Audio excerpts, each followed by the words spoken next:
it tighter than it did before you got pregnant? Is it more uncomfortable, especially around the band? Maybe the cup size is still the same, but everything else feels worse. It could be because you have a rib flare. Very common postpartum. So let's talk about it. What is a rib flare?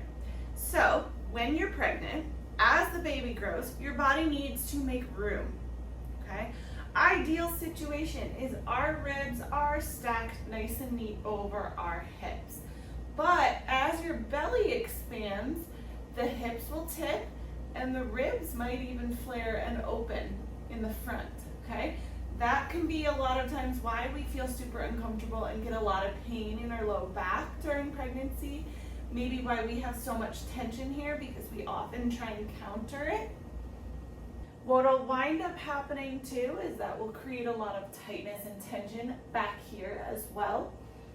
And we wind up really uncomfortable, posture looks atrocious, bras don't fit right. And so one of the things that I would look at for clients and in our assessment is, what does your rib flare look like? Oftentimes it can be hidden when we're standing, so we look at you lying down in supine on your back and we see if there's a rib flare there. You might have one side that flares more than the other. What might happen too, you can also check when you go to reach into your cabinets, are you bringing your rib cage with you, or are you actually reaching from the shoulder? What about overhead movement? Same thing. Are you bringing the ribs with you, or are you able to go overhead and keep that connection? Okay. If you're on the floor, do you have a super arched back even when you're doing core exercises? Can you bring the ribs back in space without sucking in to do those core exercises? Those are keys to kind of help you identify whether you have a rib flare or not. Okay, so you might find that your diastasis isn't healing. You might find that you're glute gripping because you're trying to compensate and bring those ribs down. You might find you have rounded shoulders because again, you're trying to find the stack from somewhere else. So if you're here, you might be trying to bring everything down to help align it, but that's not what we want. Okay, you might find that your lower back is killing you all the time.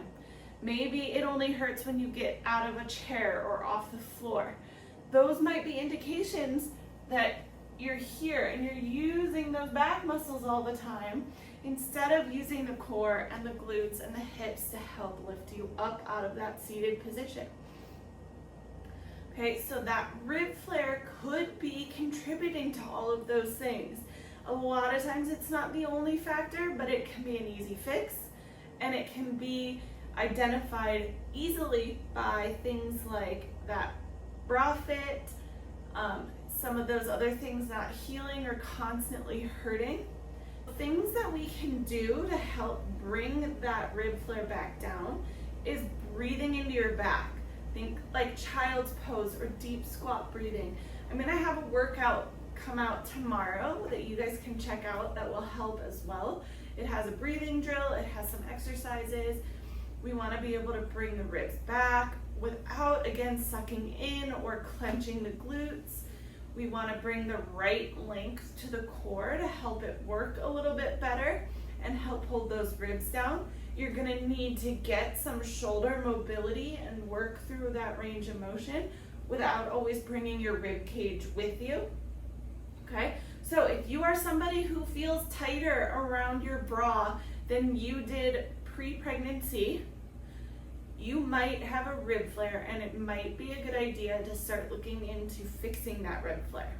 Okay, you can always email me at jen@momsfitlife.com and be like, hey, this is me, I need some help. Check out my rib flare workout coming out tomorrow. Try getting some back body expansion. Check out my video for child's pose breathing. Give that a try, see if that helps you feel any better.